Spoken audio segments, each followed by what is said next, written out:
everyone. This is Dr. Abdullah Lazin Sharif.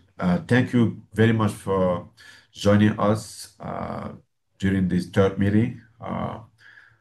We will be discussing today uh, the introduction uh, to speech communication in English. And before we get to that, I will try my best to introduce you to the English sounds so that you should be able, by the end of this section, to understand the difference between the American English sound system, and you should be able to pronounce them without any problem because that's the basics. So when you learn any language, the first entry point, the first entry point would be the sound system of the language. So we all went to school, whether it is in French or in English, to learn those official languages spoken in Cameroon. But no one ever talked about phonetics or phonemes or the orthography, right? We usually always start with the alphabet. They teach you how to learn about the alphabet. You read A, B, C, D, etc., etc. Uh, and then after that, they start putting together those letters for you to be able to read them, right? And no one at that point is teaching you about spoken English. Now, in the context of this class, we're going to be dealing with spoken English, meaning that I'm going to break down to you different pronunciation styles based on the dialects of the language, making sure that I put together the distinction between the General American English and the British English for you guys to be able to see the distinctions. For the meeting today that we are having, I would try to introduce you to the phonetics, the phonemes of the English language. Of course, at one point, anytime it's kind of difficult, I would try my best to rephrase what I just introduced in French to you, just for the explanation. So technically, what we are going to try to do is to speak English as much as we can. If you have any questions, you could ask them. If you are having trouble introducing your questions, I will help. That technically means that you could phrase your question in French, and then I will rephrase it in English for you to repeat after me, so that that will accelerate the process of acquisition in your practice of the language. Does that make sense? Uh, yeah, someone is complaining about my mic, but I think my mic is working. Do you have any problem with my microphone? Can you guys hear what I'm saying? No, it's good. You It's can good? continue. Okay, good. Now, so I was talking about the the phonemes. Okay, what is the phonemes? So, as a linguist, when I was introduced uh, to phonetics, we started off talking about articulated phonetics, and then we talk about the sound system of the natural languages. So, the idea is when you start speaking any language, you're going to deal with the smallest units of that specific language. We call them the sounds of that language. That technically means that when we are dealing with sounds, you're going to have stuff like consonants, you're going to have stuff like vowels. Last time I mentioned to you that the English language has 24 vowels, right? So that's something that you learned, and that took you aback because you didn't know that we have more than six vowels, like the traditional way of teaching English wanted you to believe. But as a linguist, because I know phonetics, I understood that we have 24 vowels. Now, when we talk about phonemes, these are discrete units that are put together to create words in a language. Call them consonants, call them vowels. When you put them together, you're going to create bigger units that we call words. And after the bigger unit that we call words, you're going to create phrases. And then after the phrases, you're going to have sentences. And after the sentences, you're going to have paragraph. And after paragraph, you're going to have text, etc., etc. So that's what it means to speak a language. Speaking a language could be just like a simple vowel. When you say hey, you know, that's a simple vowel. You already call up somebody. You could put together like consonant and vowel. When you say hello, right? You have hello. The L is a consonant, and then you have O and He. Those are two vowels put together with a consonant. Uh, so the first entry point in learning every single language is to have a mastery of these sound systems and how to put them together. When you put them together, we talk about syllables. The syllables would be the combination of uh, consonant and vowels in the context of a conversation. And if you don't know that, there is no way on earth you're going to be able to speak a language. That means that we teach you the techniques of how to pronounce the words. We teach you the techniques of how to distinguish the different discrete units that I mentioned before that we call the phonemes. Now, I'm going to share with you on my screen. Uh, so I'm going to hit like, I'm going to share, let's see, uh, like a broken version of what we call the smallest unit of the language. Let's see. Okay, so share, I'm gonna hit the sharing button. Uh, Mr. Breton, can you make me like one of the moderators so that I could be able to share the things that I want to share? Okay, what am I looking for?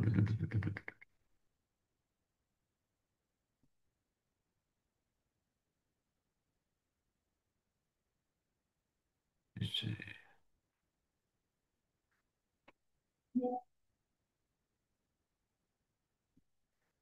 Good. This is what I want.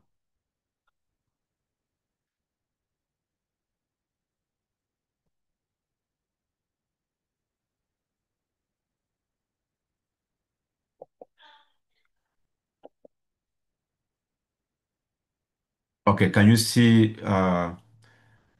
the I posted this link for everyone to see, right? Okay.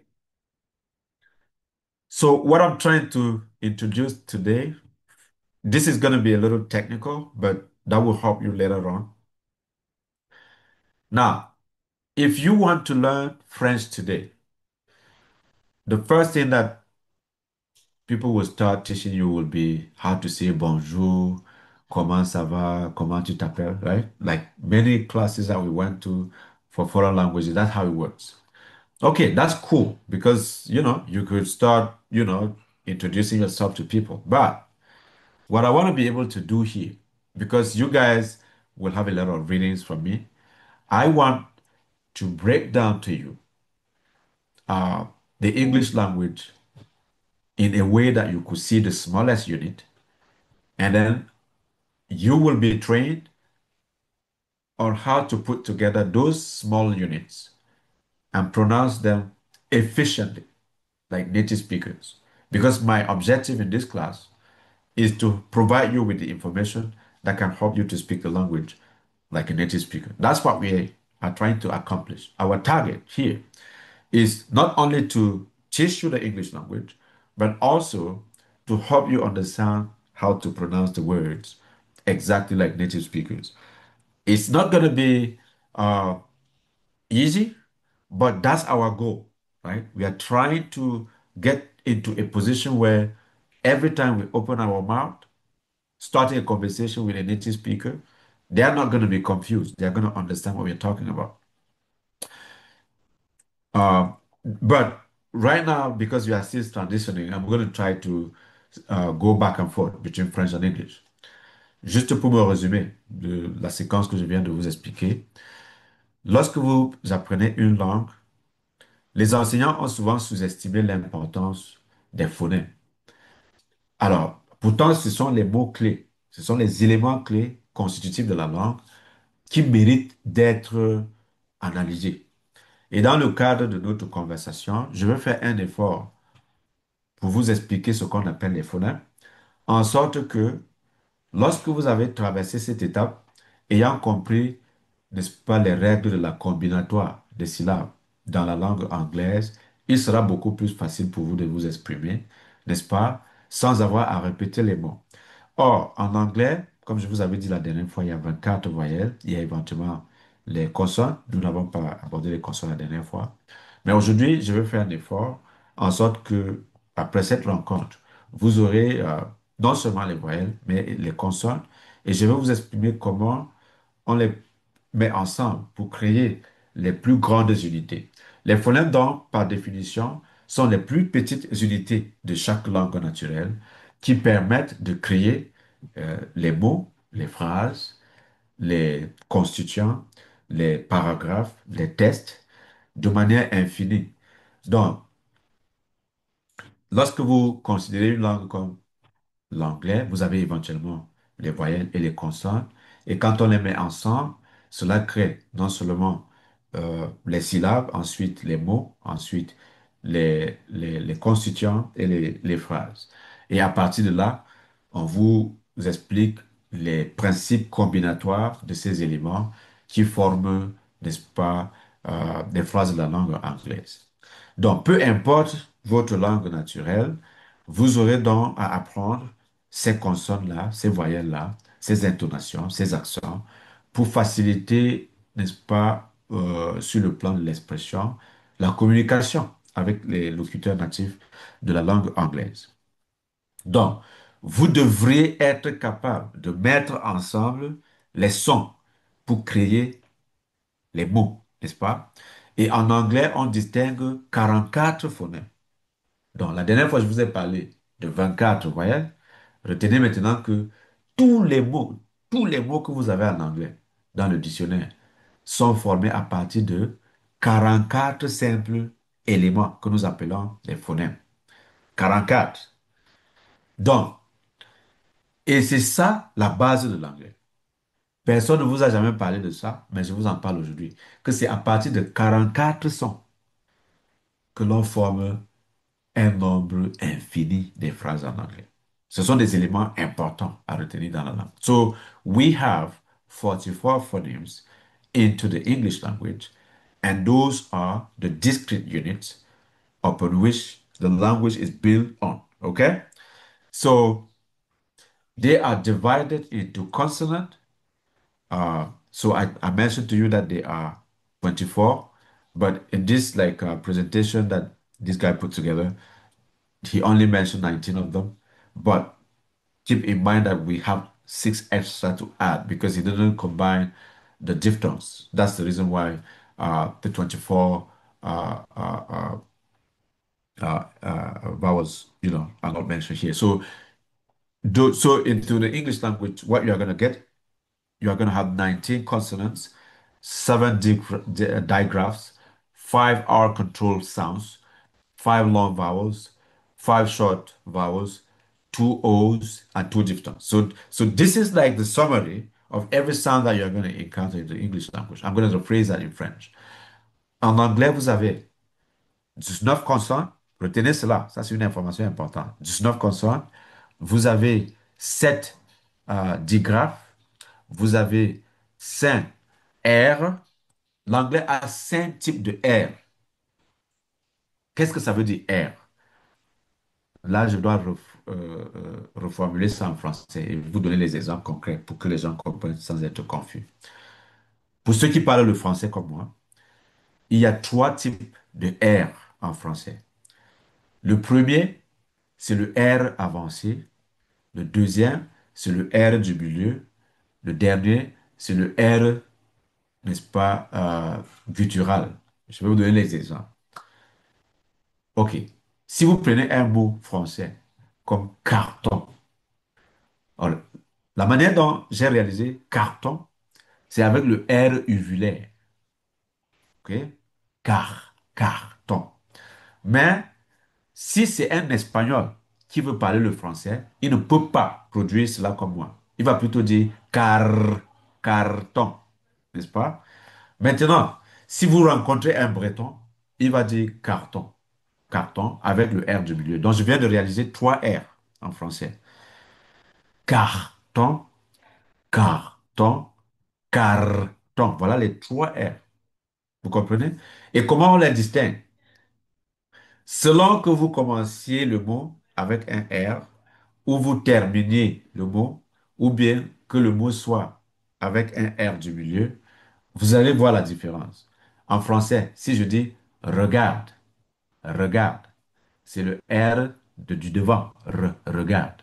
Je ne peux pas dire regarde, regarde, ça sera bizarre.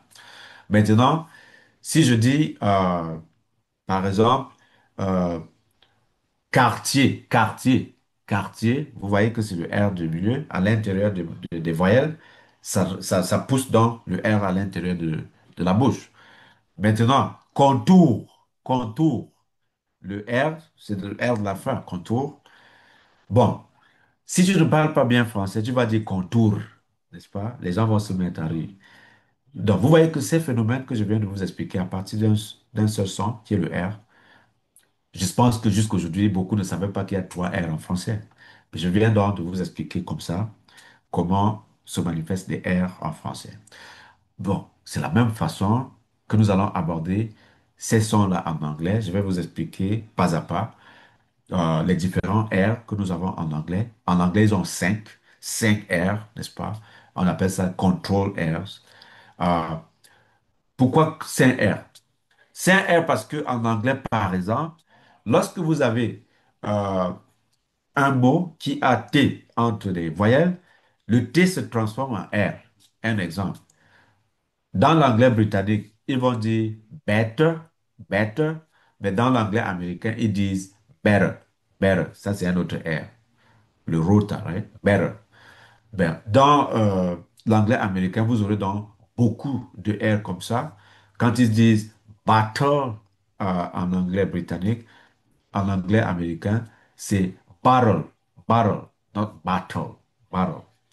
Donc, ça, c'était pour les contrôles R. Contrôle R veut simplement dire que le R n'est réalisé qu'en fonction de la voyelle qui précède ou bien de la voyelle qui suit. Donc, ça dépend donc du contexte ou bien de l'environnement de la réalisation de ces consonnes-là. Donc, pour dire que je suis indirectement en train de vous enseigner les techniques de prononciation. Quand vous maîtrisez ces règles-là, il sera impossible pour vous de faire les erreurs parce que vous êtes conscient, n'est-ce pas, de ces éléments de la prononciation. I'm just going to rephrase it in English for every one of you to understand what we are talking about. So in English, we will be dealing with 44 phonemes or word sounds that make up the language. They are divided into 19 consonants, 7 digraphs, 5 R controls sounds, 5 long vowels, 4 short vowels, 2 O's, and 2 diphthongs. The diphthongs are just a combination of two vowels at the same time. So the guide that we are going to explore today will teach you to understand the 44 sounds that I mentioned, along with some other blended and special sounds used in English. If you are ever unsure of how to pronounce phoneme in English, you can refer back to this guide and piece together any word and phrase confidently. So what we are saying is, with this guide that I just shared with you, you should be able to go back and check and read and make sure that you understand how to put them together for you to be able to learn a lot from that. Donc, le lien que je viens de vous envoyer, c'est un guide pour prononcer chaque mot en anglais et cette règle sera valable, n'est-ce pas, pour tous les environnements dans le contexte d'acquisition de l'anglais. Commençons par les 19 consonnes. So we are going to start with the 19 consonants. So in the list, notice that the consonants X or K and C do not have unique phonemes. This is because these letters are made by other sounds. So what we are trying to explain to you is that in the context of the English language, you have to be aware of the orthography and the sound system. They are two different things. Donc, en anglais, vous aurez face à l'orthographe et euh, au son, n'est-ce pas? L'orthographe et le son, ce n'est pas la même chose. Donc, pour dire que dans la langue anglaise, un son comme que va être combiné de plusieurs façons. Vous pouvez avoir CH, par exemple dans cholesterol, right? Avec CH, on ne dit pas cholesterol, on dit cholesterol, right? Quand vous dites par exemple euh, euh, skip something, vous pouvez aussi avoir le que là, et ça se prononce comme que. Je veux dire qu'il y a par exemple une association, n'est-ce pas, de deux sons qui vont à une prononciation et parfois d'un seul son qui va à plusieurs prononciations. Nous allons voir ces contextes-là. Mais je veux juste vous, n'est-ce pas, renvoyer cette idée-là, que ne vous attendez pas, n'est-ce pas, à une combinaison homogène, n'est-ce pas, de tous ces éléments. Donc, the C sound can make a k, a crop, crack or creep. Donc, le son C peut créer le son que, comme dans le contexte de crop, crack et creep. The C sound can make a sound S in central, cent and site or city. Donc, quand vous voyez C, ça peut se prononcer comme que ou se en fonction du contexte. Vous avez, quand vous voyez par exemple central, vous ne dites pas central, right? Vous ne dites pas central. Quand vous voyez cent, vous ne dites pas Kent.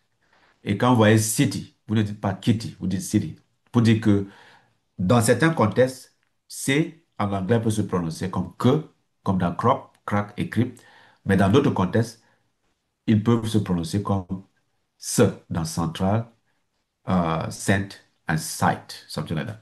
Now, Q sounds are also in words that contains the letter Q, as walkway, parkway, and awkward. Donc, pour dire que, n'est-ce pas, peuvent se retrouver dans ces éléments-là. And then the X sounds are also in words with X, like backstop, rocks, and necks. Maintenant, juste pour vous donner un résumé de toutes les consonnes que vous allez rencontrer en anglais, on va commencer par ce qu'on appelle les labiales, B, de labial, B, in bag, bed, bag, n'est-ce pas? Ça, c'est juste une illustration, quoi. Donc, quand vous avez le B en anglais, vous pouvez le retrouver dans bad, bid, board. Donc, tout ce qui est B, c'est ça le B là en anglais. Is that correct? So, the first sounds, with respect to the consonant, we call it bilabial in English. And the first one is B, right? B in bag or bag. So that's the first sounds that you're going to get in terms of the consonant. Any question with that? Does that make sense? Est-ce que vous avez un problème avec B en anglais? J'espère que tout le monde peut prononcer B en anglais, c'est ça? And then, I mean, if you want, you can repeat after me. Like when I say B, like in bag or bag, that's what I mean by that. The second one is the, you could see it in do or did. The third one is f, you could find it in fall or fit. The fourth one is g, you could have it in goal, God, give. The fifth one is her in has, house, him, right? That's her, her, her. And then the sixth one is j in job or jolt. Okay. Seventh, k in cap or kite. M in l in lip or load. M in map or boat.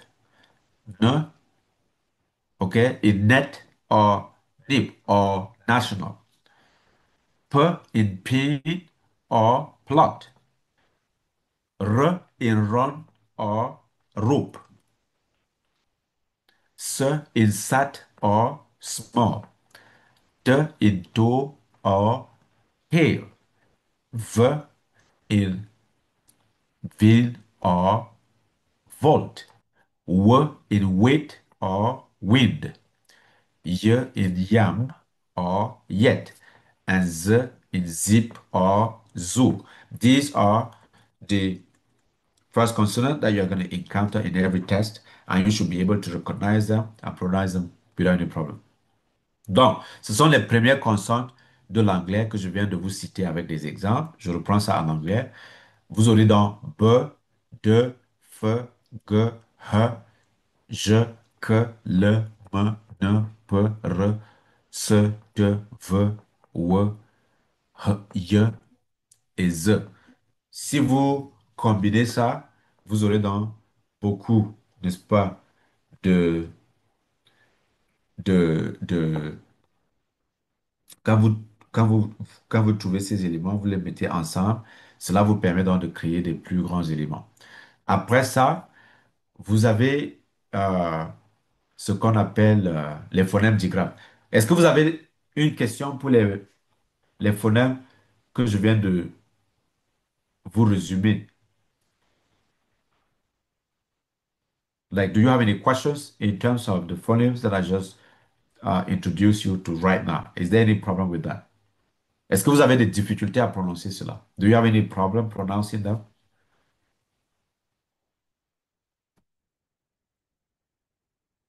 I mean, I shared the link with you, so you should be able to get them in the message. You could copy that and keep it. That's fine. You could keep it. Okay. If you don't have any question, I'm just going to move to the next level. We have seven digraph phonemes.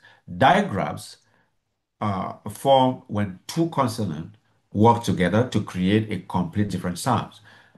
The two consonants have different sounds on their own and are most often, but not always, seen at the start or end of a word. Donc ici, les digraphes, c'est la combinaison de deux consonnes qui se mettent ensemble pour créer un son. Les deux consonnes peuvent être différents.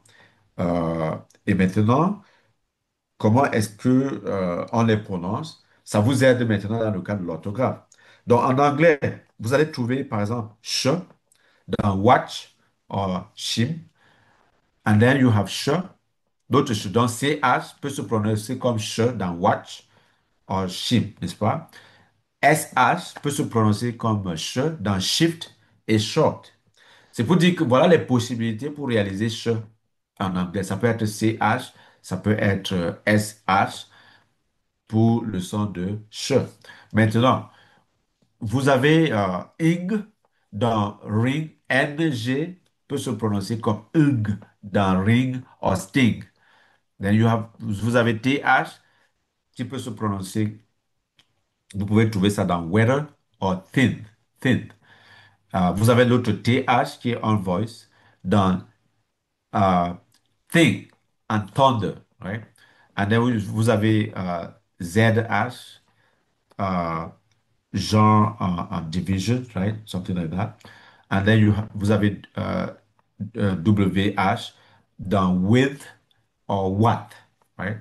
Quand vous avez what. So those are the combinatory diagrams that you have in the concept of English. You have seven of them. Ça veut dire que lorsque vous êtes en train de réviser vos notes, vous allez garder en mémoire qu'il y a la combinaison des sons en anglais qui peuvent produire ch, ça peut être ch, ça peut être sh et c'est ch.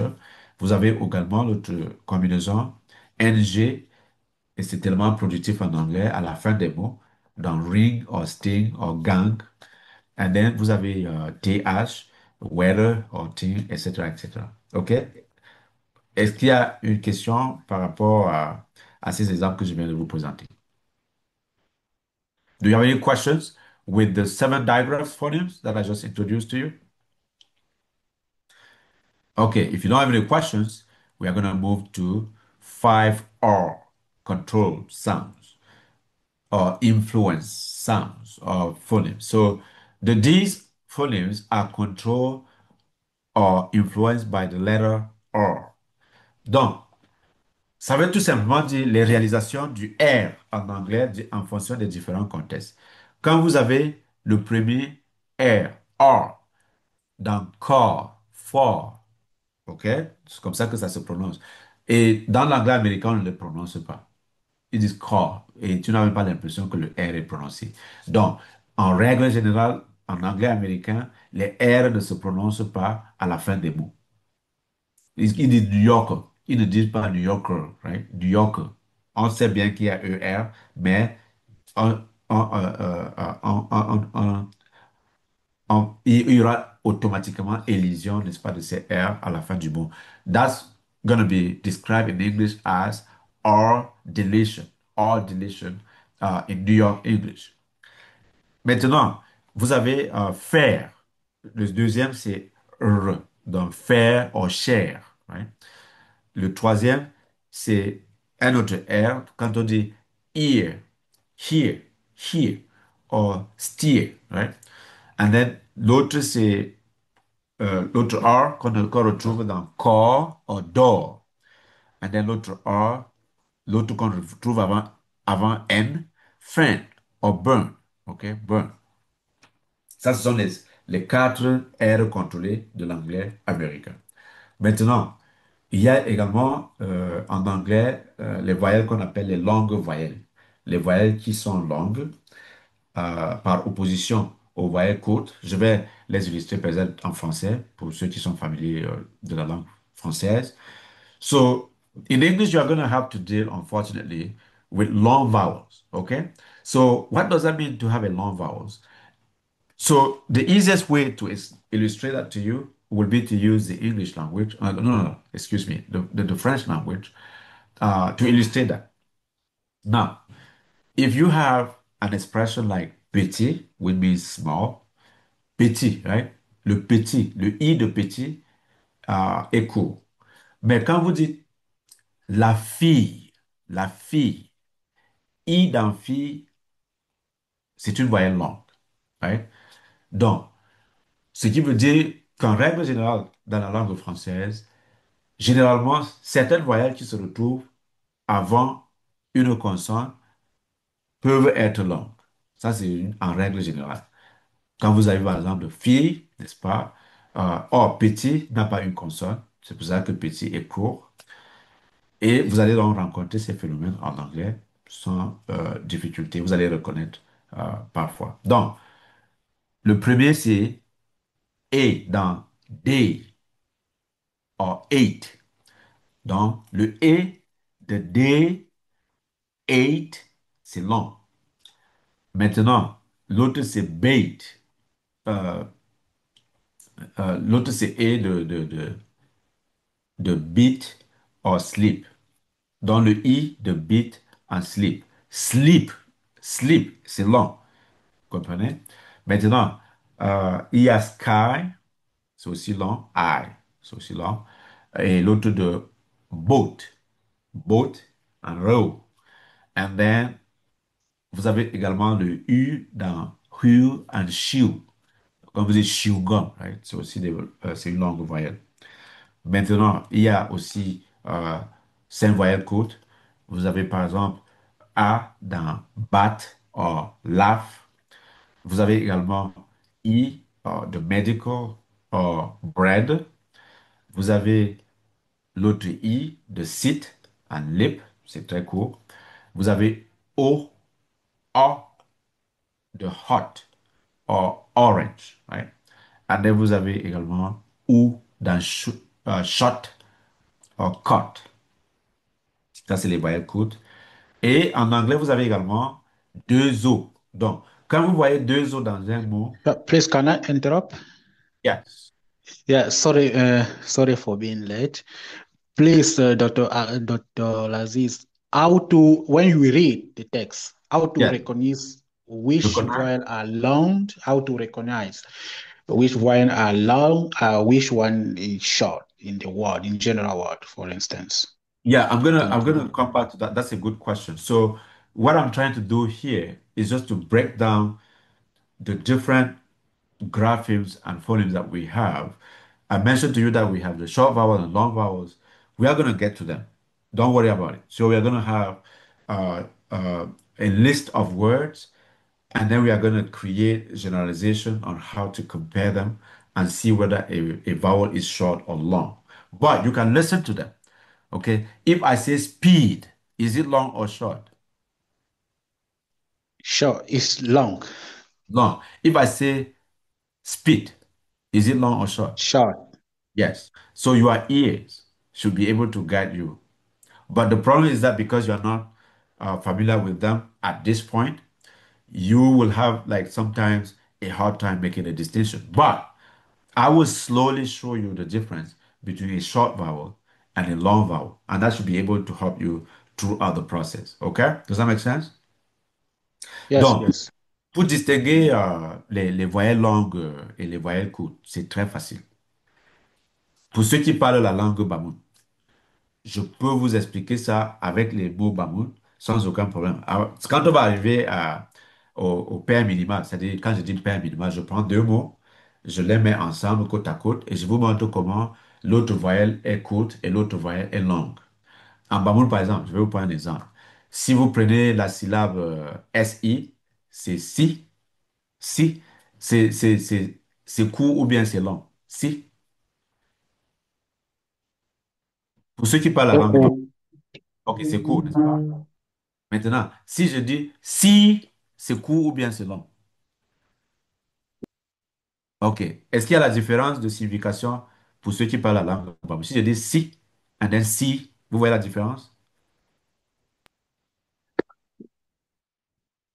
Donc, la longueur de la voyelle dans une langue comme la langue bamoun, elle est contrastive. C'est la même chose en anglais.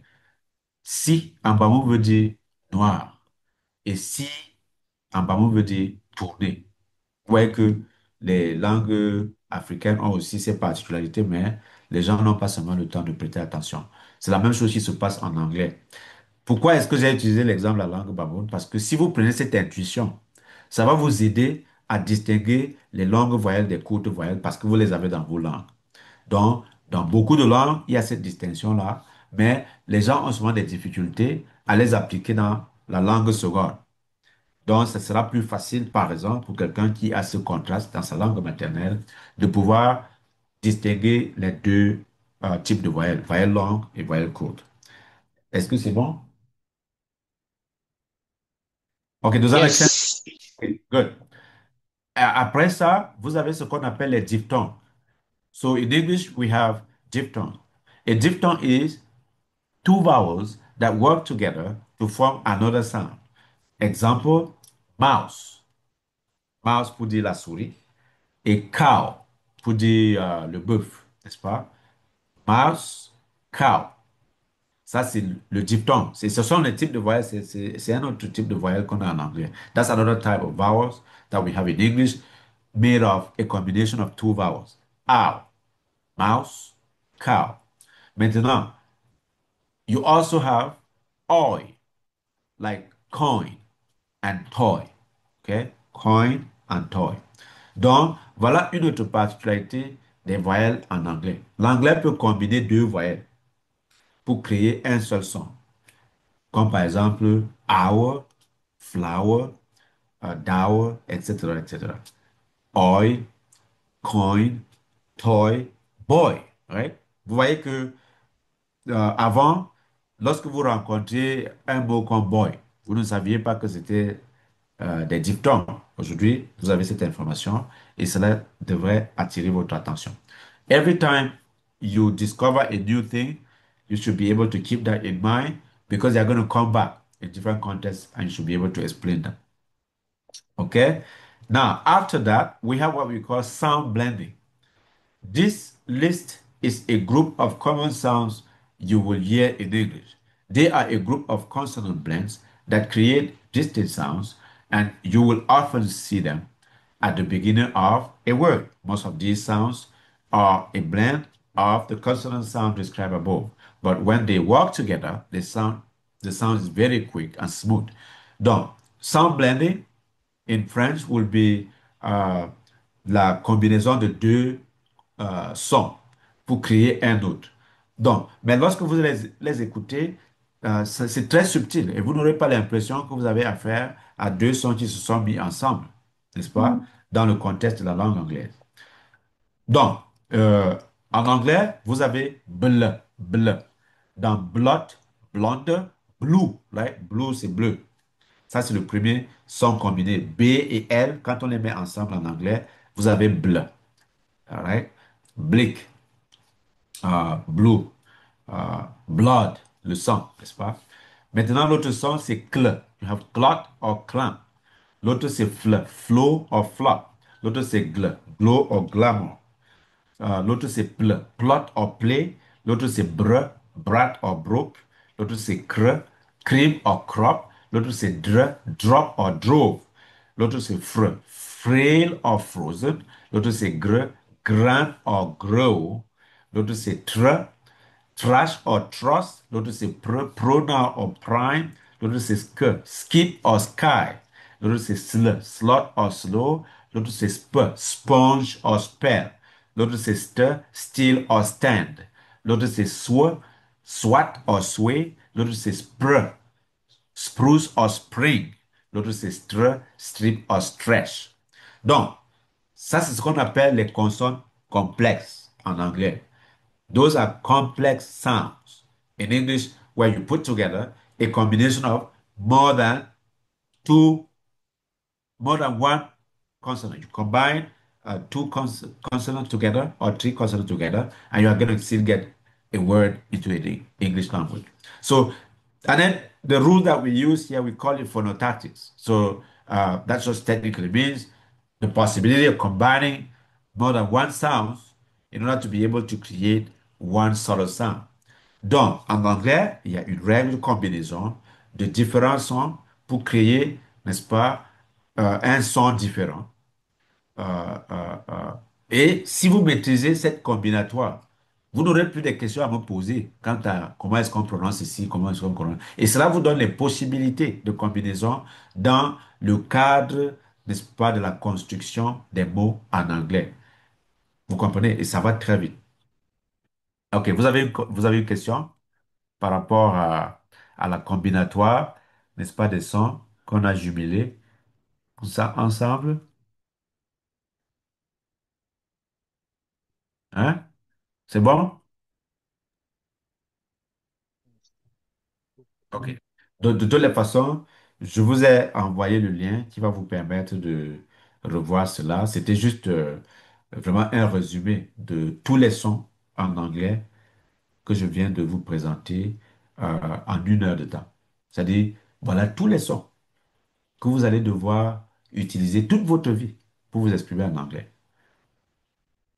Donc, vous n'allez plus me dire que vous ne connaissez pas les sons de l'anglais. Voilà tous les sons de l'anglais. C'est avec ça que nous allons jongler pendant tout le temps que nous serons ensemble. Vous avez compris? Is there any questions?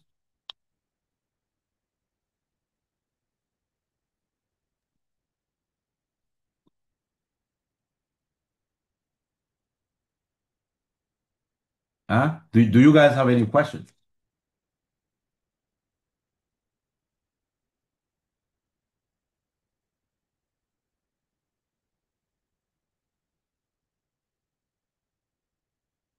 Huh?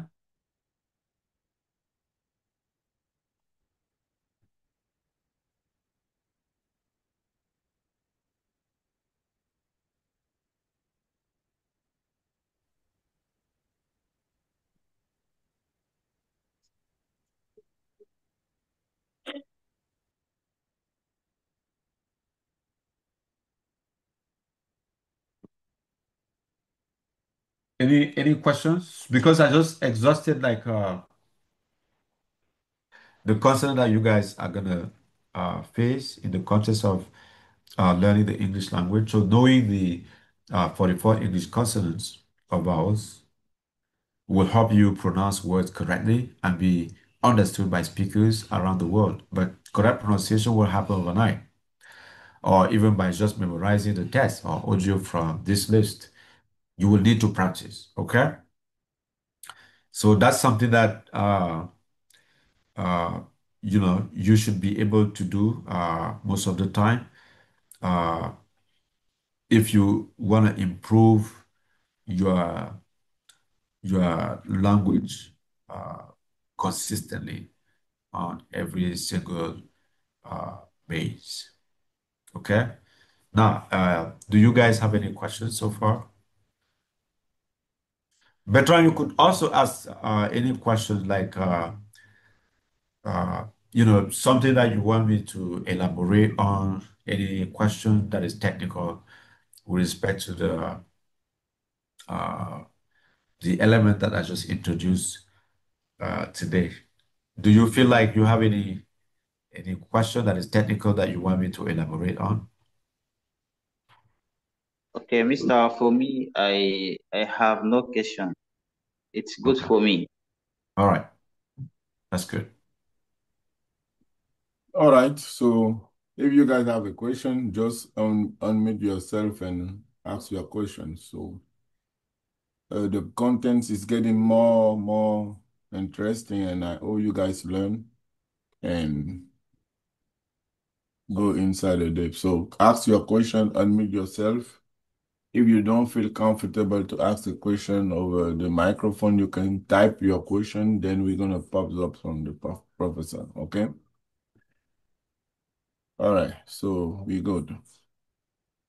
Everything is good? They have no Yes. question. Let's move.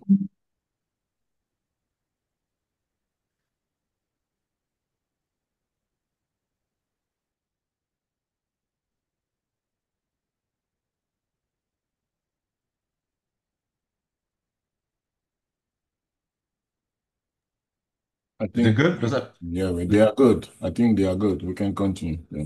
Okay. All right. Now, one thing that I would also like to elaborate today uh, is the concept of confidence. Like when you learn a new language, your first impulse is to be nervous, and that's okay, right? That's okay. The question is, how do you deal with being nervous when you have to make a presentation? How do you handle that? Maybe you guys could tell me a little more about yourself, and then I'm going to teach you like some techniques with respect to how confidence you could go out publicly to speak without worrying about being judged by anybody. Donc, l'autre élément que je veux donc euh, euh, introduire, c'est comment est-ce qu'on gère, n'est-ce pas, le stress lorsque vous allez en public faire une présentation. Comment est-ce que les gens se sentent à l'aise quand ils vont en public pour faire une présentation? Ça peut être en français, hein, ça peut être en anglais. Si vous avez un discours important, par exemple, je vous donne un exemple, hein, vous êtes invité par un de vos amis, n'est-ce pas, à son anniversaire, et il vous invite, n'est-ce pas, à faire un petit discours, n'est-ce pas, pour l'occasion. Comment est-ce que vous vous sentez naturellement pour tous ceux qui sont réunis ici aujourd'hui? Comment est-ce que vous vous sentez? I'm just going to rephrase what I said. Look, let's say that you are invited to a birthday party by your friend, and once you get there, uh, he asks you to make a public presentation in front of common friends. How do you feel about those situations? Do you feel comfortable? Are you nervous? If you are nervous, what do you do during that specific time to make your presentation flawless? And then have people give you like feedback that, oh, that was a good speech or something like that. What do you think about that?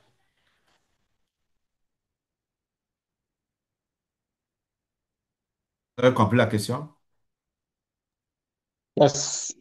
Okay. Si Je je peux présume. commencer, if I can Okay, start. okay, yeah, go ahead. For me, at the first time, it was really difficult. It Okay, was really difficult.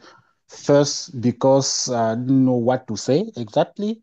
okay, If I have good word to say what I want to say, uh-huh, and it was not easier.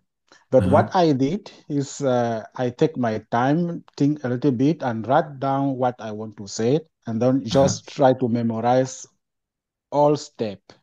Okay, Then I will to go through what I will say first, okay, secondly, and how I will conclude my speech. okay, And for the first time, yeah, it was good. But when I tried and try again, uh-huh, I feel comfortable now to speak uh-huh. in the public situation anywhere. Now I can say what I want to say easily. Okay. But So, everything come with practice, I think. yeah. So public speaking is difficult. We have to be honest with Yeah. that, right? It doesn't Yeah. matter whether you are an expert, like, you know, public speaking is difficult.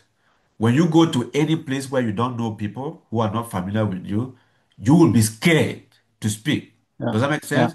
It has nothing to do with language. Yeah, he has It not. has something to do with people who are surrounding you, the eyes on you. Okay? So that's the first entry point. It doesn't have to do with language. If I ask you to make a presentation in French, you're going to have the same fear that you are going to have with English, that you are going to have with your native language. You see that it's not a matter of language. Does that make sense? So don't come here and Yeah. tell me that English is difficult. Even in French, if I ask you during a birthday party to make a public speech, you are going to scramble to say something that makes sense, and people are going to laugh at one point. You are going to feel uncomfortable, and this is our life experience every single time. Okay? Now, I am a linguist. I do not have that problem at all.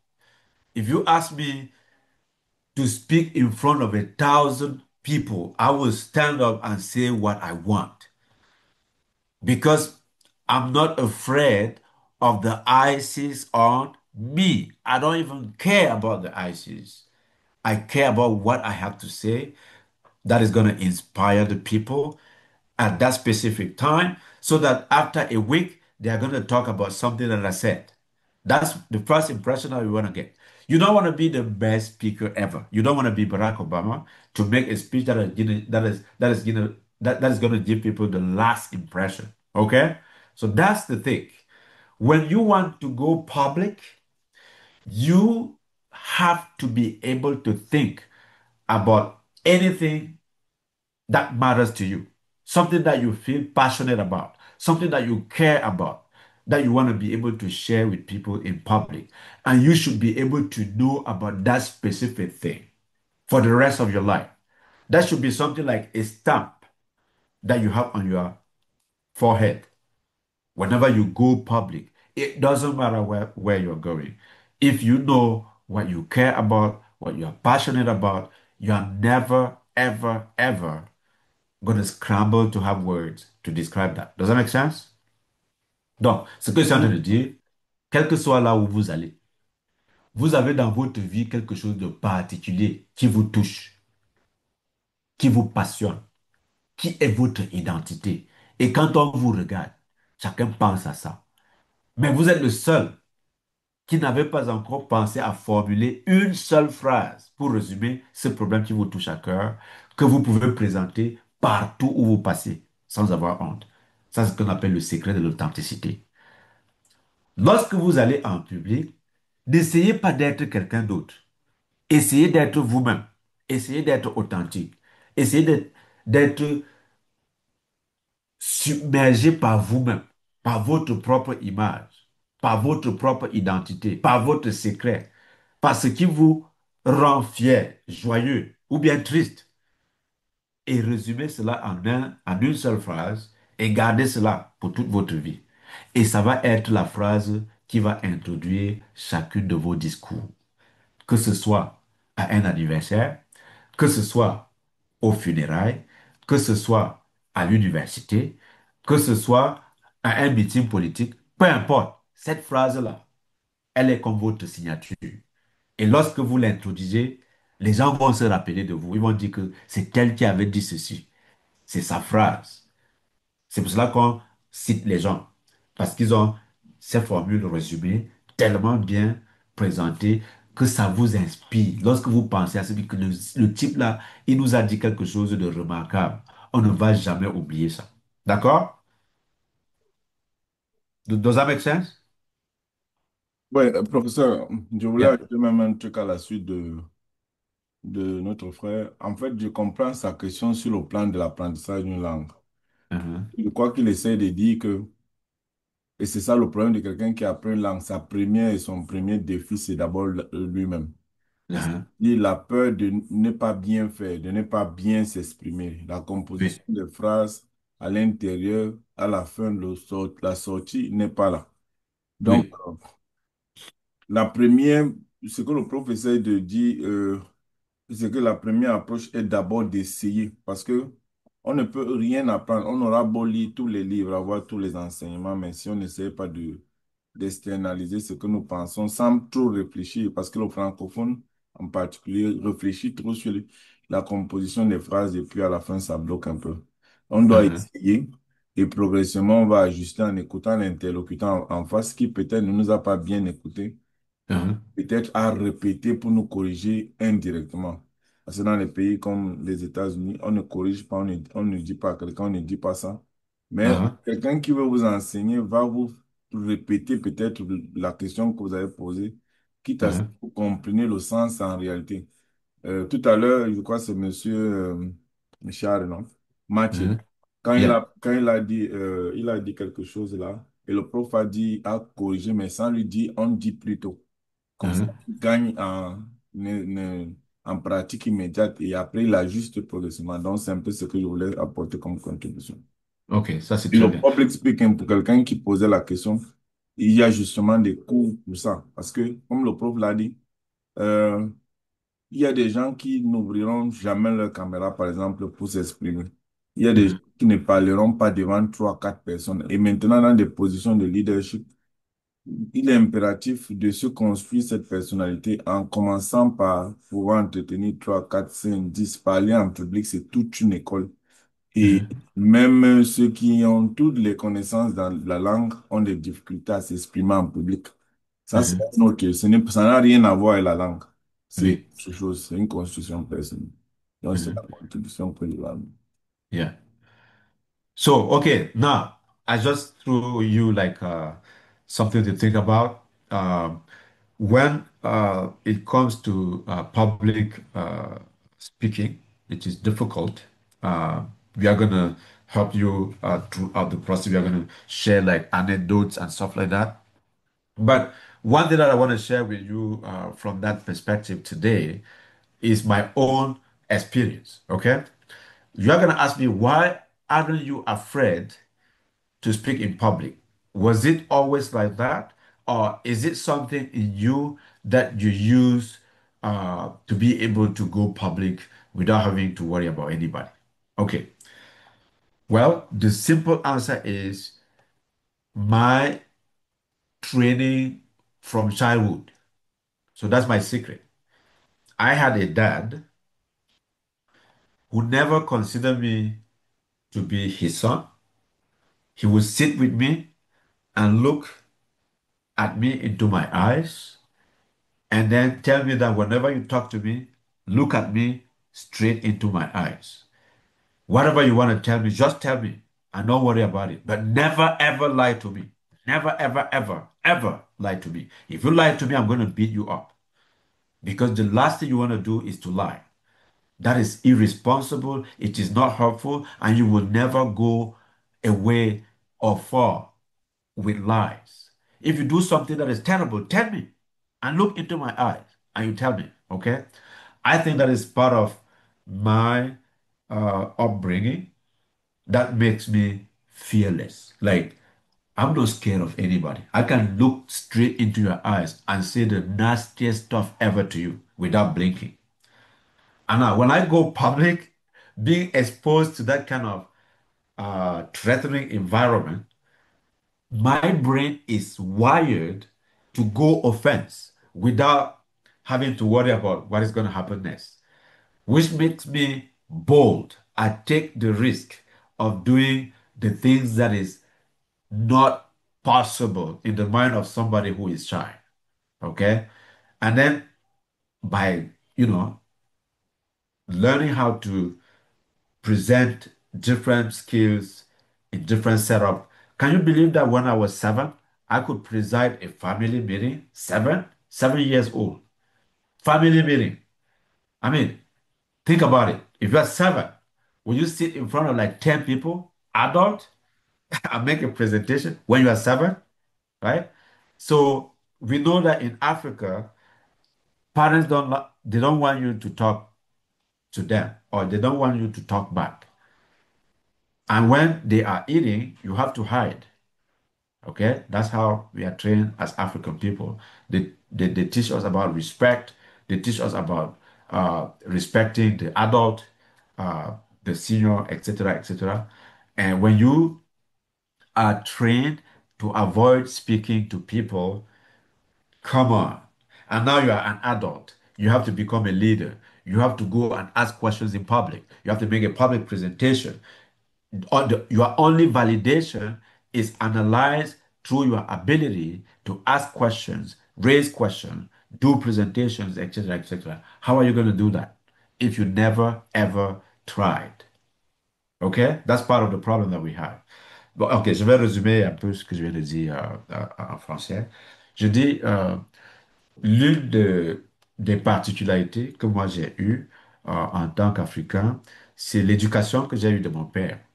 Mon père, euh, quand j'étais trop jeune, m'a appris à regarder les gens dans les yeux avant de m'exprimer.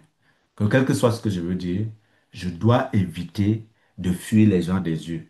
Que quand tu fuis les gens des yeux, ça veut dire que tu as quelque chose à cacher, tu es en train de mentir, tu n'es pas sérieux, tu n'es pas authentique. Mais quand tu regardes quelqu'un droit dans les yeux, un, ça montre que tu es sérieux. Deux, ça te pousse à être courageux. Et trois, il m'avait demandé de ne jamais mentir. En fait, en tant que parent, que si j'ai un problème, si j'ai fait une faute, que je dise d'abord la vérité et droit dans ses yeux. Comme ça va me permettre déjà d'éviter de mentir et de deux, d'être sérieux quand je prends la parole. Et avec cette éducation-là, ça m'a permis de ne jamais avoir peur de parler en public. Même si je n'ai rien à dire, je veux dire quelque chose en public. Je peux au moins poser la question. Je vais me faire sentir dans une salle. Je ne peux pas aller à une réunion de 300 personnes sans poser la question. Or, combien de conférences est-ce que nous avons assisté pendant 2 heures sans dire un mot parce qu'on a peur de ce que les gens pensent? Vous comprenez? Donc, ça, c'est ma propre expérience. Maintenant, avec le temps, étant enseignant, ça vous facilite pas mal de choses, hein. Quand vous entrez dans une salle de classe de 300 personnes, 400 personnes, imaginez un peu tous les yeux braqués avec le désordre que les étudiants font. La première fois que je dois enseigner au Cameroun, c'était en 2003. 2003, à l'université de Yaoundé 1. J'avais 24 ans. Je me rappelle, c'était à l'amphi 300. Et il y avait 350 étudiants. Mon premier jour de cours, je suis là en jean, tricot, relax, 24 ans, devant un parterre de 350 étudiants, amphi 300. Et quand j'entre dans la salle, ils commencent à crier. Ils disent, toi, c'est qui? Ta maman? Tu vas où? Qui t'a envoyé? Hein? C'est moi le professeur. Est-ce que vous pouvez faire un cours dans ce genre d'environnement?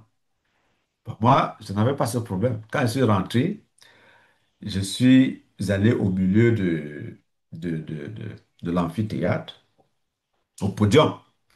Et j'ai croisé mes bras et je regardais tout le monde dans les yeux. Qu'est-ce que ça vous rappelle? Ça vous rappelle l'image de mon père quand j'étais petit, me demandant de toujours regarder les gens dans les yeux avant de parler. Donc je fixais tout le monde dans les yeux comme s'il avait fumé la drogue. En 2 minutes, toute la salle est restée calme. Et un autre a dit, mais mine de rien, le midi là, il est intimidant, hein. J'ai dit, OK, viens ici là. J'ai pris celui qui avait réagi quand toute la salle était calme. J'ai dit, viens ici là. Il est venu. Il était plus grand que moi de taille. Et j'ai dit à la salle, écoutez, vous l'avez vu? Les étudiants ont dit, oui, monsieur. Il dit que oui, il voulait seulement se faire voir. Allez vous asseoir.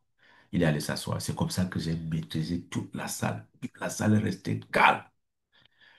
Je me suis donc introduit.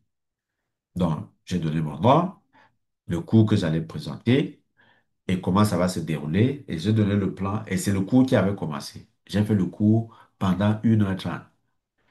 Après 1h30, j'ai demandé que tout le monde pose les questions. Et c'était mon premier contact avec l'amphithéâtre. Je n'avais pas paniqué, je n'avais pas peur. C'était difficile, mais je me suis en sorti le premier jour. Et jusqu'aujourd'hui, je n'ai jamais eu des difficultés à prendre la parole en public. Est-ce que j'ai eu des étudiants difficiles? Bien sûr. Il y a eu des étudiants qui ont voulu bagarrer avec moi. Je me suis levé, j'ai dit que tu t'amuses, tu vas être rayé de toutes les universités du Cameroun. Et c'était fini. Je n'avais pas besoin de bagarrer. Et que tu me touches là, comme tu veux me montrer que tu es fou là. Je vais m'assurer que tu sois rayé de toutes les universités du Cameroun. Et c'était fini. Ça, c'était une menace sérieuse. Et après, je lui ai demandé de présenter l'excuse à toute la salle et c'est comme ça que ça s'est passé. Donc, qu'est-ce que nous tirons de ce que je viens de vous dire?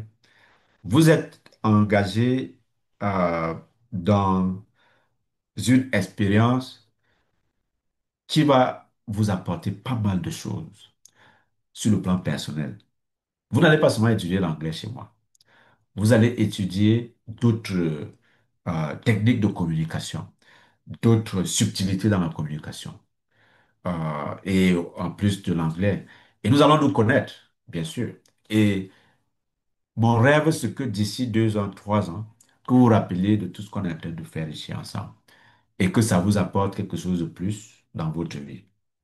So, I'm going to go back to English. Learning a new language is a very exciting journey, but make it fun. Use your own experience. Try to share what you know with us, and we are going to help you to present that. You could have like any any idea that is not very clear to you. Okay, just share it with us, and we are going to have you present the same idea in a different angle that will impress you because we are expert in communication. So learning a language is just like that. You want to be able to translate what you have in your mind using words, using expressions. And sometimes those words will not always be present. You will have to go somewhere and find them to be able to present it. But the disconnect between thinking and speaking can mess up your message, right? You don't want to make people feel like you are thinking before you can say something. You want to be able to be in a position where you have readily available expressions that you could put together to translate your ideas in a way that is impressive. And that's how you gain more confidence into the context of communicating with people. So confidence is experience. Confidence is based on what you know. Confidence is based on your craft in terms of your communication skills. You cannot claim any confidence in any discipline if you do not know what you're talking about. Okay? The only confidence that you are going to gain into the English language is the mastery of using the same language without any effort, right? When you make it easy, when you make it fun, when you make people laugh, right? When you make people remember most of the information that you're going to share with them, that's how you are going to be able to gain more confidence into the English language. Okay, any questions? Vous avez une question par rapport à cette séquence que je viens de vous expliquer?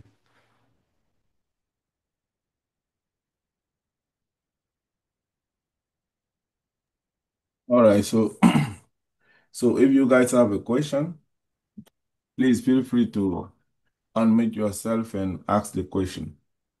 And I also put on the chat a poll that you can file the form, and if you have a specific question or concern or something that you want the professor to speak about, you can answer to the poll. It gives us a better understanding of where we are going through and how we can attend or address any issue that you face. You can imagine today we got that amazing tools when it comes to pronunciation and vowel and all those stuff. So feel free to ask your question and open up. All right, guys.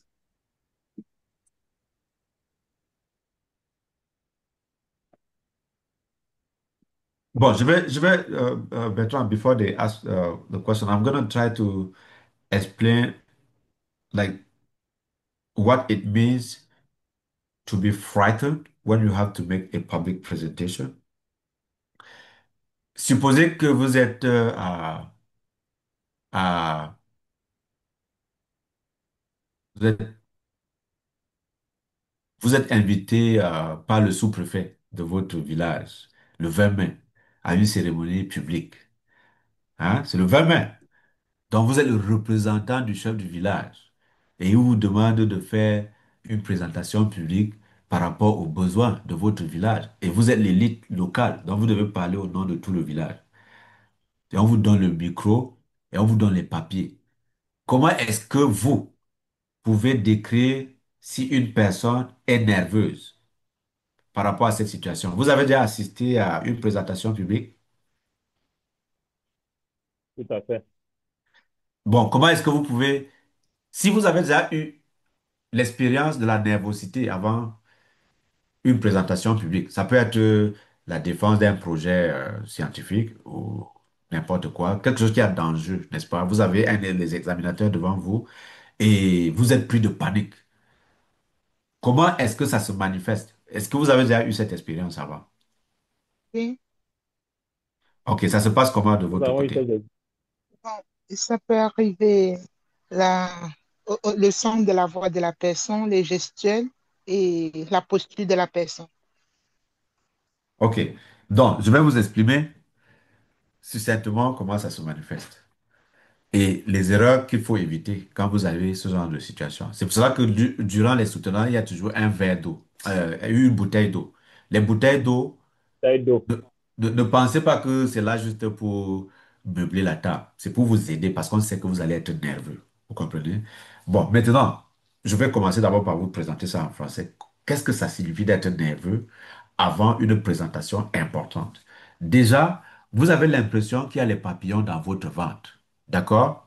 C'est-à-dire, il y en a qui ont parfois envie de vomir. Si vous avez mangé avant de venir là-bas, votre ventre va commencer à tourner et la tête va commencer à chauffer et vous aurez la chaleur, la sueur va commencer à...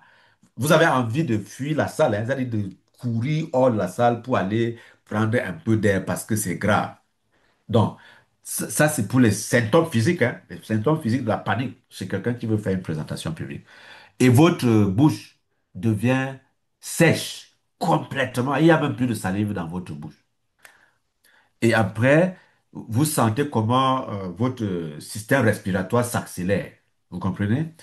Bon, et après, votre main commence à trembler, n'est-ce pas? Votre main et vos genoux tremblent aussi. C'est-à-dire, vous avez l'impression que vous allez tomber. OK? Et votre respiration, le rythme respiratoire s'accélère, n'est-ce pas? Donc, et là, vous perdez. Imaginez que si vous avez tous ces symptômes que je viens de vous expliquer là, au même moment, est-ce que vous aurez même le mot dans la tête quand vous êtes en train d'avoir ces sensations avant cette présentation que je viens de vous dire? Donc, voilà les symptômes physiques, n'est-ce pas, qui montrent que vous êtes nerveux. Moi, je vous dis ça parce que je suis un examinateur. J'ai souvent des étudiants qui cherchent une bourse. Ils viennent s'asseoir pour répondre à mes questions. Tu vois comment, même les papiers, si vous prenez les papiers, les mains vont... Ne prenez jamais les papiers dans ces circonstances-là parce que ça va être très apparent. Vous aurez les mains qui tremblent comme ça. Donc, Tout à fait. maintenant, la question, c'est comment éviter cela? Comment est-ce que vous faites pour ne pas tomber dans ce genre de situation? Vous avez une idée?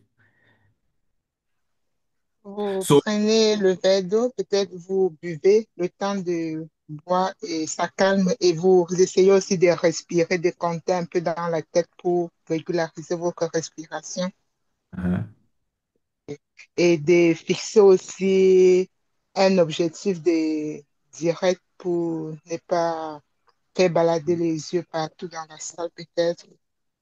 hein. Donc ça, c'est ce que moi je veux dire.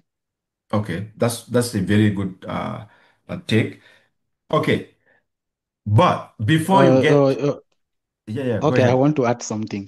Yeah. Ok, parfois, dans cette situation-là, ce que je fais, comme la sœur a souligné déjà, Uh-huh, d'abord prendre un verre d'eau uh-huh, et puis prendre des respirations profondes, uh-huh. des grandes respirations, et Oui. puis essayer de me concentrer juste sur une personne. Donc, c'est comme si je m'adresse à une personne et j'ignore toute la Pas salle. tout le monde. C'est-à-dire que, voilà. Donc, OK. Tout j'essaye à fait. c'est comme j'ai un ami en face à qui je vais expliquer quelque chose. Donc, Uh-huh. je me sens beaucoup plus libre, plus free, si on peut Uh-huh. dire comme ça, quand je fixe une personne. Uh-huh. éviter de chercher à faire bonne impression à tout le monde, quoi. Uh-huh. That's how I deal with that OK. situation. On on peut peut-être faire une blague pour décanter la situation. D'accord, mais il faut faire attention aux blagues parce que la blague peut ne pas être acceptée. Elle peut être rejetée complètement et là, c'est Ça plus dépend des grave. circonstances. Ça dépend des circonstances. OK. Bertrand, tu as quelque chose à dire? Toi qui as souvent l'habitude d'être devant le public, tu as déjà assisté à une situation comme ça, comment tu as géré la situation? Oui, tu peux reprendre un peu la question, s'il te plaît. J'étais un peu. Je dis le stress avant une présentation importante. C'est-à-dire, tu as une présentation importante qui peut peut-être déterminer ton avenir. Parce que parfois, c'est les enjeux qui créent la panique. Mhm, C'est-à-dire, dans Tout ta à fait. tête, tout est confus. Tu te dis, si je rate ça, ma vie est foutue. Qu'est-ce que je vais dire aux parents? Je suis mort, je sais pas. La honte, tu vois un peu. mhm. Quand tu as tout ça en tête, c'est ça qui crée la confusion, ça te met la pression supplémentaire et tu vas perdre tes connaissances en quelque sorte. Tu vois un peu, non? Donc, la raison pour laquelle j'aborde ça, c'est que pour une langue comme l'anglais que vous êtes en train d'apprendre, je vous prépare parce qu'un jour, on va vous inviter à faire une présentation en anglais et vous pouvez avoir ce choc-là.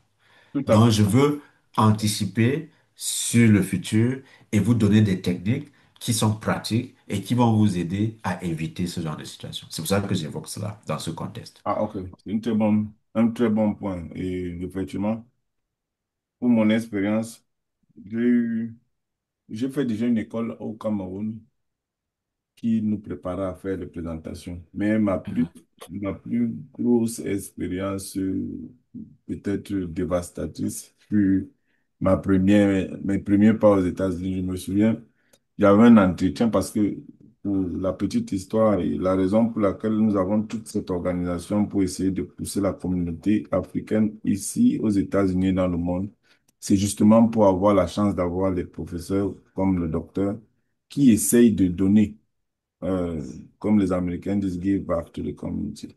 Parce que ma première expérience, j'avais eu un entretien avec un bon profil quand je suis arrivé aux États-Unis.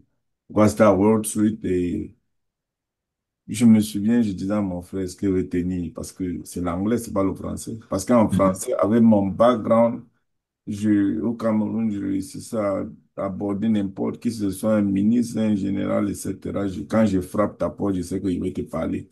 Et sans, je vais te dire ce que je pense. Mais ici, il fallait transposer cette connaissance en anglais. mhm, Mon premier entretien était un échec total. Je n'arrivais même pas à conjuguer une phrase. mhm, J'étais en face-to-face, un entretien, et c'était terrible. mhm, Aujourd'hui était difficile. Était difficile. mhm, Donc, à ce moment, j'ai réalisé que c'était difficile.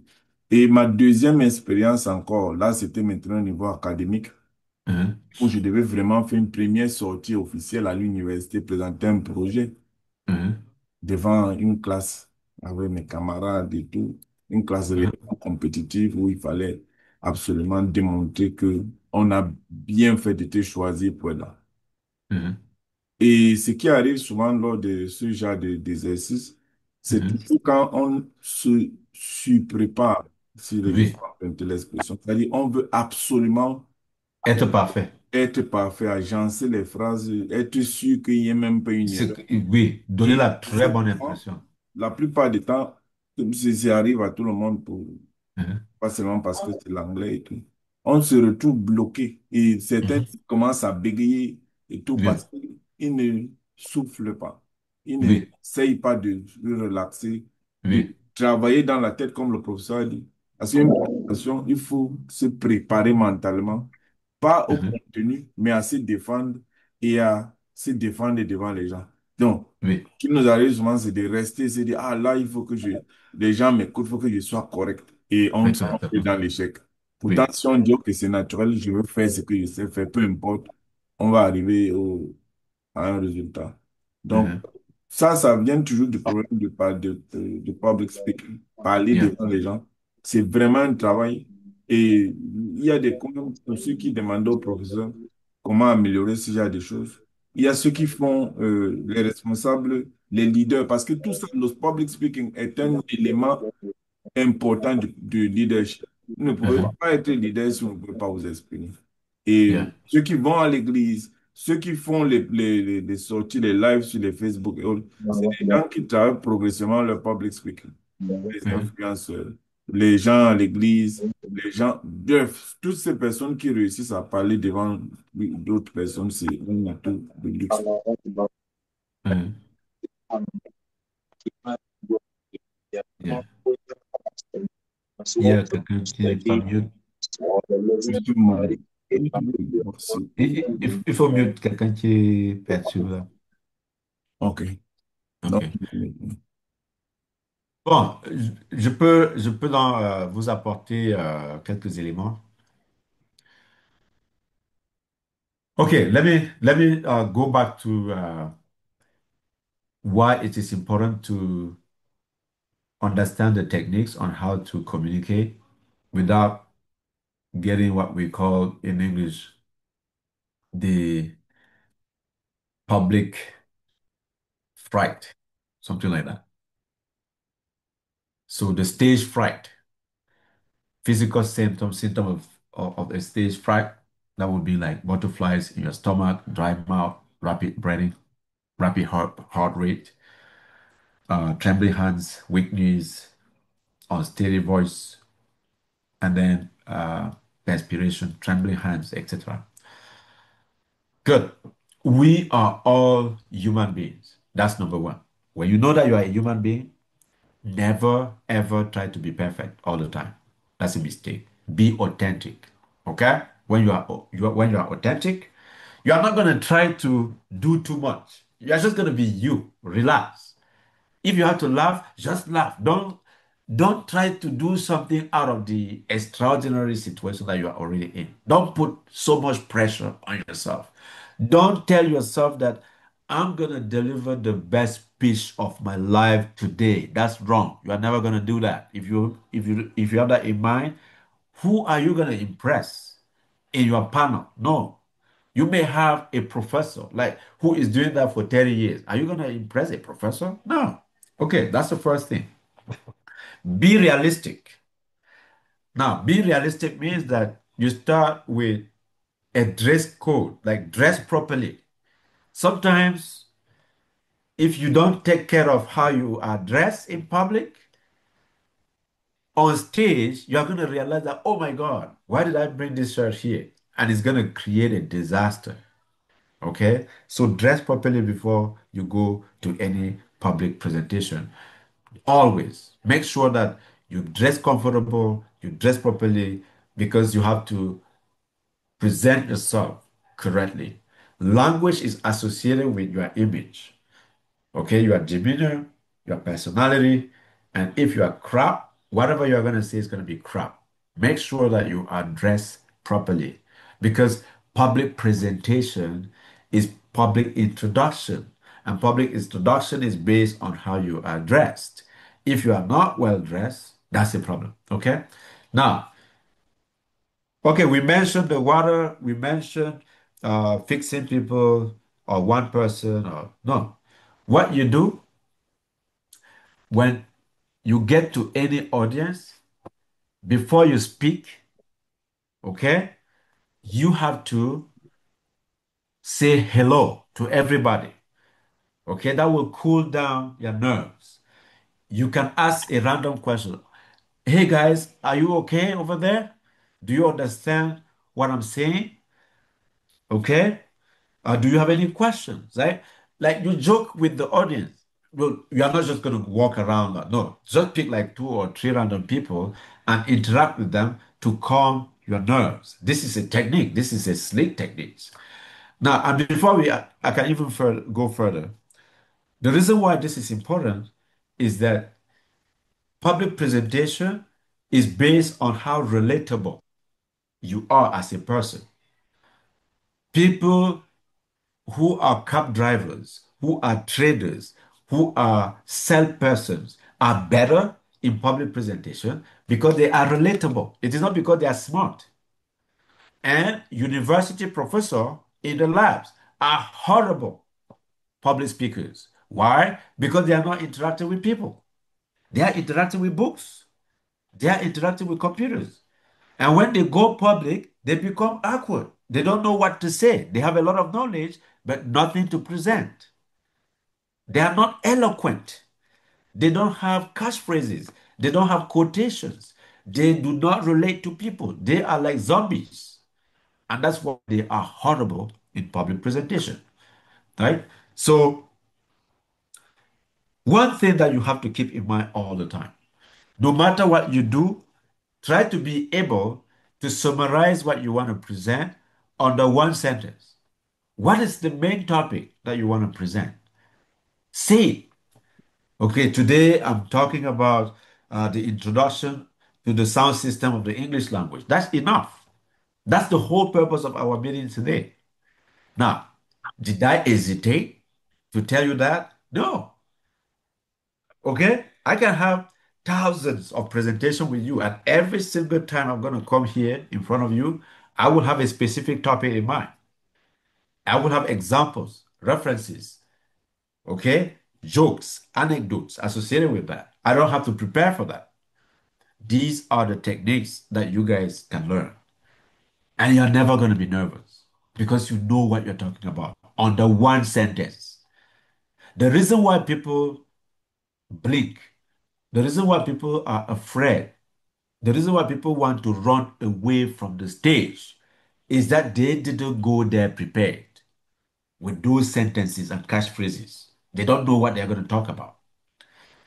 And then when they get up and they are on stage, they develop what we call the imposter syndrome. And that's why they want to run away from the stage. Okay? Okay, let me go back to French so that, I summarize what I just mentioned to you. Le problème, généralement, ce n'est pas la connaissance que vous avez. Vous avez beaucoup de connaissances. Le véritable problème, c'est que les gens ne savent pas se connecter au public. Les grands chercheurs sont très, très mauvais en termes de présentation publique parce qu'ils sont habitués aux livres, ils sont habitués aux ordinateurs, ils sont habitués aux recherches et ils passent moins de temps avec le public. Et quand ils arrivent, n'est-ce pas, à une conférence, ils ne sont pas prêts pour la présentation.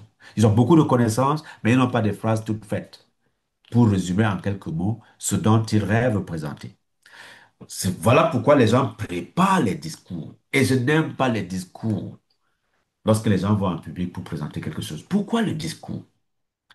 Si tu es sûr de toi, n'est-ce pas, tu dois connaître en quelques mots ce dont tu veux nous présenter. Qu'est-ce qu'il y a à rédiger les paperasses pour aller t'embrouiller? Parce que si tu perds une page là-bas, tu vas disparaître du podium. Parce que tu n'as plus rien à dire. Tu seras incohérent, tu seras bête là-bas devant. Les gens vont se moquer de toi. Or, si tu avais retenu 5 éléments essentiels de ton discours, tu peux simplement faire une remarque résumée sous forme de points. Tu sais que le point 1, tu vas parler des consonnes. Le point 2, tu vas parler des voyelles. Le point 3, tu vas parler de la combinatoire. Le point 4, ainsi de suite. 4 points. Et tu connais les points. Et tu peux développer, tu as une idée de tout ce que tu veux présenter.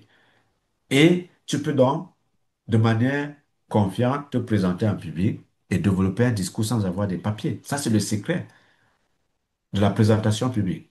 Le secret de la présentation publique, c'est la maîtrise du sujet que tu veux présenter. C'est le résumé des éléments essentiels du sujet que tu peux présenter. C'est la retention des informations essentielles, comme les exemples, comme les références, comme les situations que tu veux utiliser pour convaincre les gens.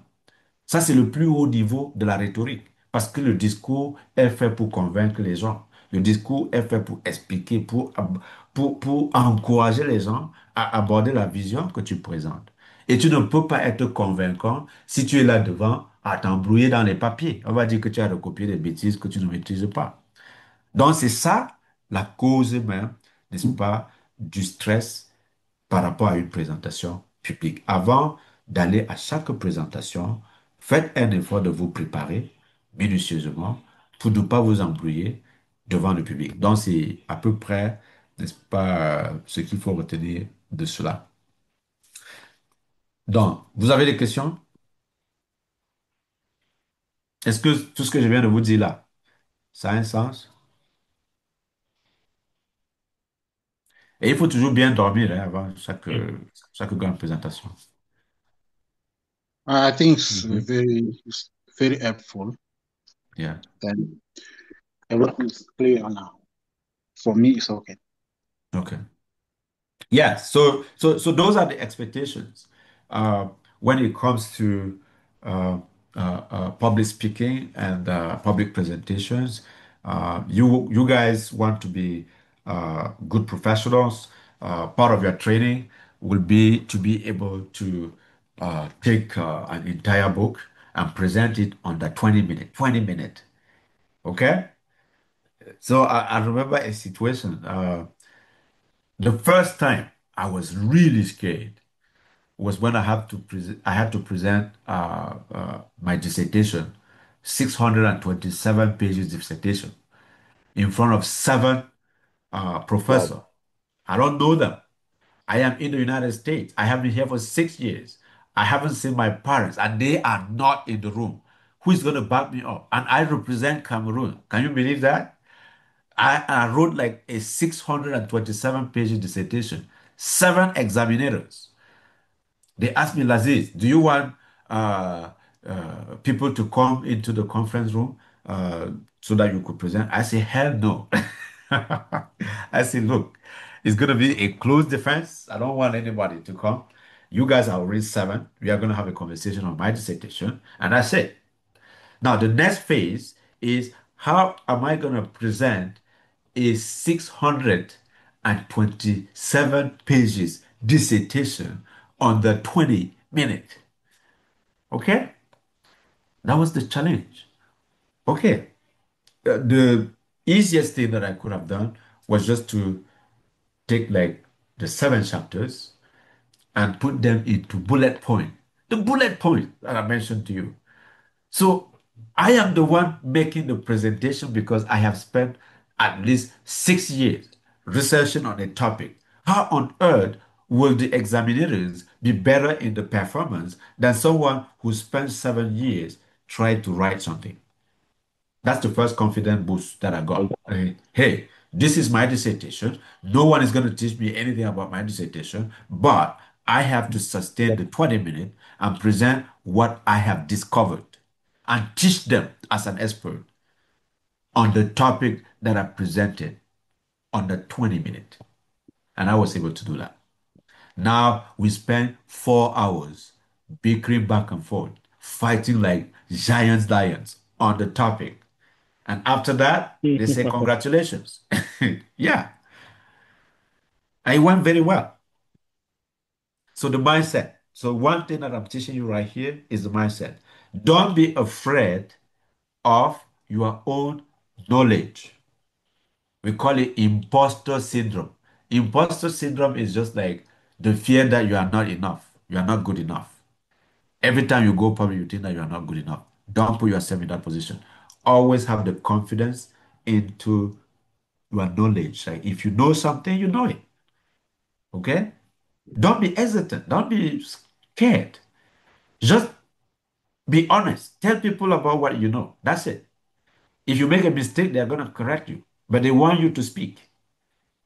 Just say what you think about the subject. That's it. And then everything should just follow through without any problem. No anxiety, no stress, no worries. Don't have a lot of expectations. Whether you are going to fail or not, it doesn't matter because right now, what matters is the presentation, not the outcome of the presentation. That is also true for job interviews. When you go asking for a job, they brought you because you have the talent and the skills. They read your CV. They just want to know more about yourself, and they're going to trick you with questions like, "What is your strength? What is your weakness? Whatever." Be prepared. Be authentic. Mhm. Just be yourself. The hardest question that you are going to face in your life is to tell people about your weakness. You don't know them. When you go to a job interview, why on earth would they ask you about your weakness when they are hunting for a talent to bring something to their company, but they ask you to talk about your weakness? Do you think that they are not smart enough to understand that you don't know them? How do you prepare for Exactly. those kind of questions? OK? Donc, voilà autant de choses pour lesquelles vous devez vous préparer à chaque fois que vous allez en public pour présenter quelque chose. Ça vous donne une idée de comment être plus professionnel dans ce que vous faites, comment est-ce que vous développez de l'expertise pour inspirer autant de monde autour de vous, en sorte qu'ils aient confiance à votre leadership. Donc, vous apprenez en quelque sorte à vous comporter comme un leader. Ça veut dire une présentation claire, une confiance en vous-même, des anecdotes qui inspirent des gens à vous suivre. Pourquoi est-ce que quelqu'un va perdre son temps pour vous suivre? Posez-vous cette question. Pourquoi est-ce que les gens vont prendre les avions, venir à votre conférence? Et ils viennent chercher quoi? Ils viennent apprendre de vous. Qu'est-ce qu'ils vont retenir quand ils vont partir? C'est pour cela que vous devez préparer ce que vous avez à présenter. Vous devez inspirer les gens avec des choses qu'ils peuvent retenir au-delà de votre rencontre. C'est très important. OK? Vous avez des questions? Okay, so if you guys have a question, please feel free to unmute yourself because we are heading to the end of the session with the Mhm. third session, and we only have 4 more minutes because the professor has so many things to do. Yeah. So feel free to ask your question. If you don't, we only have 4 more minutes to enjoy the session.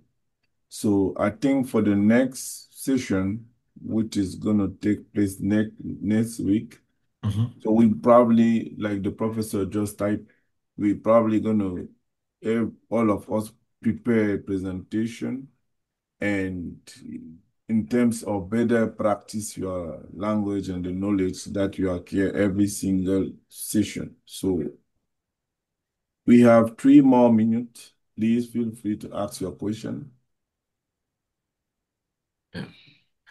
Donc, ce qu'on veut dire ici, commencez déjà à imaginer des courtes phrases pour vous introduire en fonction de votre domaine d'expertise. Si on vous demande, par exemple, présentez-vous à l'interview, comment est-ce que vous allez vous présenter?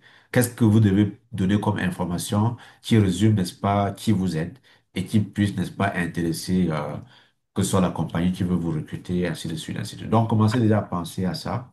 Parce que c'est des questions qui prennent les gens parfois à contre-pied. Vous allez à l'interview, on dit, est-ce que vous pouvez vous présenter? Et vous restez là, hein, me présenter. Et vous prenez 3 minutes à taper la bouche sans savoir ce que vous avez à dire. Et ça donne une mauvaise impression, c'est pas bien. OK? Okay. All right, guys. We only have 2 more minutes. Like I mentioned, just feel free to unmute yourself, ask your question. I think you have more than just follow. You probably have questions. Please ask your question. Sorry, I have one general question. Go Will ahead. we receive the slide? Say again. I'm asking if we will receive the slide for Yeah, the course. the video is recording, so we're gonna have the link into the chat so you can review and see the video again later on. So we always record our training, so if someone missed it, he can go back and watch it again. And then, especially today, we have so many concepts that has been developed by the professor. So feel free to go back and watch the training again before the following session. Et c'est aussi important d'être là à l'heure. Moi, j'ai par exemple fait le déplacement de New York pour Washington. Je ne suis pas à la maison chez moi. Je suis arrivé ici à 1 heure la nuit. Mais à 12 heures, j'étais déjà là. Donc, quand je donne un rendez-vous, même si c'est dans l'avion, vous allez me voir.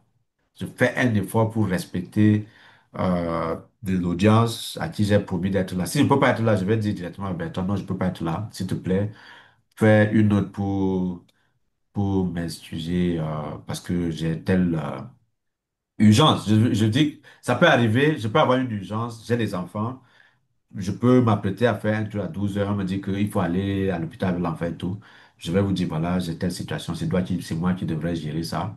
On va peut-être, juste pour vous préparer, si on a une difficulté un samedi, on peut déplacer le cours même pour dimanche à 12 heures pour ceux qui peuvent se racheter. Vous comprenez? Parce que on veut faire un effort vraiment pour vous accompagner pendant les 3 mois-là et nous assurer que vous avez pris ces cours d'anglais comme vous a promis. C'est un engagement qu'on prend et on va se battre pour vous apporter le nécessaire en sorte que vous gagnez de cette expérience pas mal de choses. Donc, c'est un peu ça.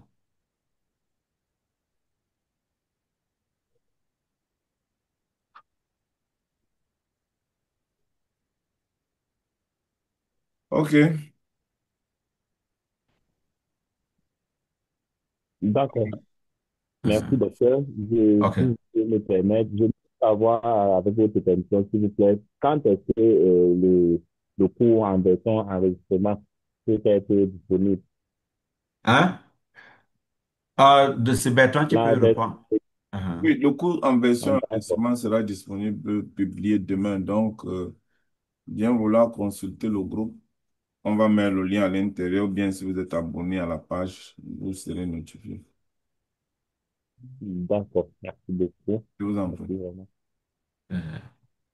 Et OK. j'avais aussi peut-être une contribution. Parce que c'est OK. vrai Mhm. que j'ai pris le temps en maths. C'est juste pour 30 secondes pour avoir été délégué d'étudiants pendant plusieurs années à l'Université de Yaoundé 1. Ce que je voulais partager comme expérience, c'était euh, l'idéal pour sortir du sac en public, c'est de faire l'effort, même dans les réunions de famille, de toujours prendre la parole, de s'habituer à parler en public lorsqu'il y a plusieurs personnes. Parce Oui. que en réalité, l'expérience première est toujours entachée de beaucoup de difficultés. Donc, Mhm. moi, quand j'étais au niveau 1 devant 1500 étudiants à l'ancien 3, quand je prenais le micro, j'avais souvent tendance à vouloir fuir, aller rester hors de l'amphi pour passer le Mhm. communiquer. Parce que je Oui. ne parvenais pas à gérer l'effectif. Tous ceux qui me Mhm. regardaient, ceux qui me permettaient d'insulter, c'était le pantalon, la chaussure. Du coup, à force de m'exprimer en public, en utilisant certains astuces que certains camarades ont donné ici, soit je citais un seul étudiant, sur 1500 étudiants, et c'était un seul et je passais le discours, ou bien soit je faisais un maximum d'efforts de prendre une bouffée d'oxygène. Donc, Mhm. moi, je pense que l'idéal dans tout ça, c'est de faire l'effort de toujours s'exprimer, même lors des réunions, vous levez Mhm. le doigt, ça apporte de forger qu'on devient forgeron. C'est ce que j'ai pu faire pour m'en sortir, parce que là, actuellement, même devant 3000 personnes, même Oui. quand on organisait les cérémonies à l'université, je pouvais m'exprimer facilement sans OK. avoir les difficultés que je Mhm. voulais partager avec vous. Oui. Merci. Non, ça c'est... Écoutez, vous êtes dans un cadre d'excellence et c'est notre rêve parce que, vous savez, la tristesse dans notre pays, c'est qu'on n'a plus beaucoup de modèles et c'est dans cet Tout à fait. environnement d'adversité que nous voulons faire quelque chose de positif. C'est-à-dire, quel que soit ce que nous vivons comme expérience personnelle, on a plus de satisfaction à donner du sourire à ceux qui viennent après nous. Voilà pourquoi, quand moi je fais un engagement, c'est formel, et c'est définitif. Et j'avance comme un taureau. Moi, je suis taureau. Donc, vous pouvez compter sur moi. Je vais donner le meilleur de moi-même. Je vais partager mes expériences avec vous de manière candide, en sorte que ça puisse avoir de l'impact quelque part. Ça, c'est vraiment le rôle que nous voulons jouer dans ce contexte. Merci beaucoup. OK. Donc, merci beaucoup, Monsieur Ibrahim Mhm. Barak, pour cette contribution. Elle est vraiment importante de partager au sein du reste. Je crois que la prochaine session, la majorité présente se donnera le talent d'essayer de s'exprimer au moins derrière une caméra. C'est de là où vont les premiers pas. Donc, je vais laisser le professeur la latitude de conclure le training de Uh, ce jour. Hello. Oui, Mhm. Please, I have a question. OK. Please, can you, not the question, the doléance. Mhm. I want to say, can you share the documents on the WhatsApp? Because when you publish it on Zoom, we don't have access to YouTube. Okay, we are going to do that. Yeah, no problem. Thank We are going to do that. Yeah. Donc, voilà, one last thing. Je veux que tout le monde qui est là fasse une petite vidéo de présentation personnelle en 2 minutes en anglais. C'est-à-dire, avant la prochaine rencontre, travaillez la présentation de vous-même en quelques mots dans une vidéo YouTube que nous allons partager. Ça, c'est l'exercice que vous avez à faire après cette présentation. Nous avons abordé beaucoup de choses. Je veux you. voir si vous avez intégré ce que nous avons appris aujourd'hui. Vous comprenez? Ou bien, si vous avez des difficultés à uploader une vidéo, vous pouvez faire cette petite vidéo de présentation et contacter l'un des administrateurs du groupe. Comme ça, avant la prochaine présentation, on pourra la compiler pour que On euh, la compile pour que les gens qui doutent, se regarder. ils voient déjà comment vous êtes en train d'avancer. Ouais. Vous comprenez? C'est comme ça que vous allez développer la confiance en vous-même. C'est comme ça. C'est-à-dire, à force de forger, on devient forgeron, hein. Voilà. Donc, ce n'est pas le miracle. On va aller pas à pas, pas à pas. Donc, prenez une semaine. Vous pouvez faire plusieurs vidéos. Mais le but de l'exercice, c'est que à la fin de 7 jours, vous soyez capable de produire une courte vidéo de 2 minutes qui vous présente de la plus belle façon possible. En anglais. OK? OK, merci beaucoup, professeur, pour D'accord. cet enseignement d'aujourd'hui. L'on ne saurait quantifier le contenu de ces cours parce que Mm. dans l'ensemble ici présent, vous devez retenir que avoir les services d'un enseignant de ce calibre, surtout dans une ville comme New York, aux États-Unis, ce n'est pas donné. Donc, nous continuons de dire merci au professeur pour sa disponibilité. Il a fait le long voyage de près de 600 kilomètres pour partir de New York à où il se trouve. Et arrivé à 1 heure, et à 10 heures, à 11h30, il était déjà en ligne pour préparer cette classe. Donc, merci beaucoup. Merci pour ceux qui ont fait le déplacement, enfin, ceux qui se sont connectés. Le professeur a insisté sur le temps. Faites les efforts de vous connecter à temps.